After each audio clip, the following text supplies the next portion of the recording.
Lucas 8. Aconteceu depois disto que andava Jesus de cidade em cidade e de aldeia em aldeia, pregando e anunciando o evangelho do reino de Deus. E os 12 iam com ele, e também algumas mulheres que haviam sido curadas de espíritos malignos e de enfermidades. Maria, chamada Madalena, da qual saíram 7 demônios, e Joana, mulher de Cusa, procurador de Herodes, Susana e muitas outras, as quais lhe prestavam assistência com os seus bens. Afluindo uma grande multidão e vindo ter com ele gente de todas as cidades, disse Jesus por parábola: Eis que o semeador saiu a semear. E ao semear, uma parte caiu à beira do caminho. Foi pisada e as aves do céu a comeram. Outra caiu sobre a pedra. E tendo crescido, secou por falta de umidade. Outra caiu no meio dos espinhos, e estes, ao crescerem com ela, sufocaram. Outra, afinal, caiu em boa terra. Cresceu e produziu a 100 por 1. Dizendo isto, clamou: Quem tem ouvidos para ouvir, ouça. E os seus discípulos o interrogaram, dizendo: Que parábola é esta? Respondeu-lhes Jesus: A vós outros é dado conhecer os mistérios do reino de Deus. Aos demais fala-se por parábolas, para que, vendo, não vejam, e ouvindo, não entendam. Este é o sentido da parábola. A semente é a palavra de Deus. A que caiu à beira do caminho são os que a ouviram. Vem a seguir o diabo e arrebata-lhes do coração a palavra, para não suceder que, crendo, sejam salvos. A que caiu sobre a pedra são os que, ouvindo a palavra, a recebem com alegria. Estes não têm raiz. Creem apenas por algum tempo, e na hora da provação se desviam.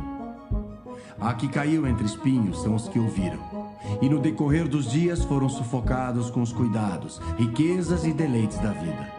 Os seus frutos não chegam a amadurecer.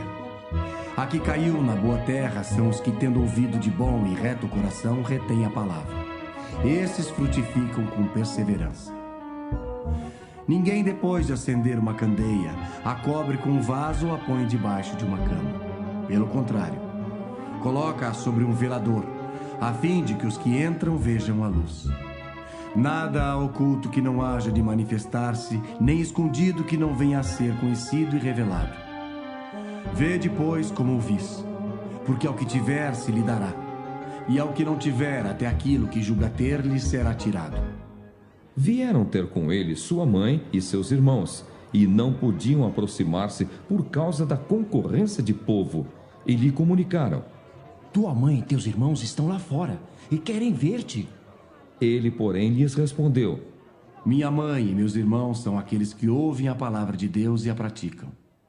Aconteceu que, num daqueles dias, entrou ele num barco em companhia dos seus discípulos, e disse-lhes: Passemos para outra margem do lago.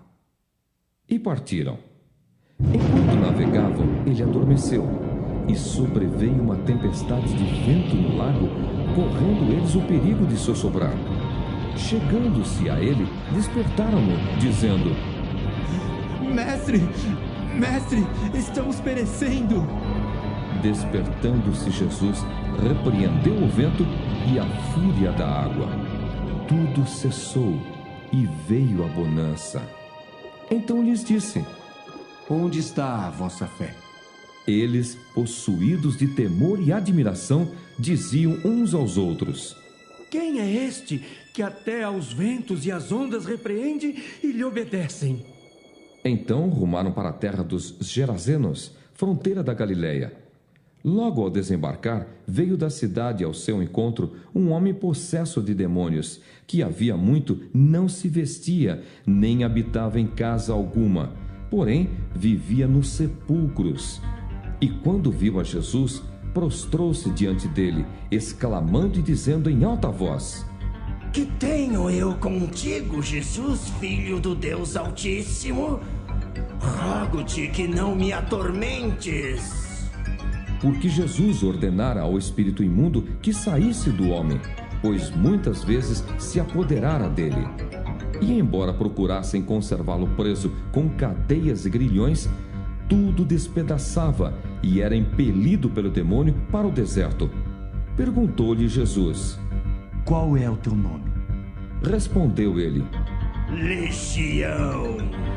porque tinham entrado nele muitos demônios. Rogavam-lhe que não os mandasse sair para o abismo. Ora, andava ali, pastando no monte, uma grande manada de porcos.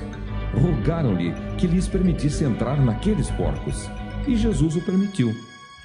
Tendo os demônios saído do homem, entraram nos porcos, e a manada precipitou-se despenhadeiro abaixo, para dentro do lago, e se afogou.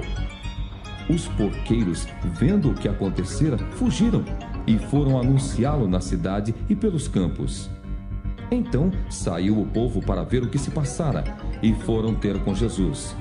De fato, acharam um homem de quem saíram os demônios, vestido em perfeito juízo, assentado aos pés de Jesus, e ficaram dominados de terror. E algumas pessoas que tinham presenciado os fatos contaram-lhes também como fora salvo o endemoninhado. Todo o povo da circunvizinhança dos Gerazenos rogou-lhe que se retirasse deles, pois estavam possuídos de grande medo.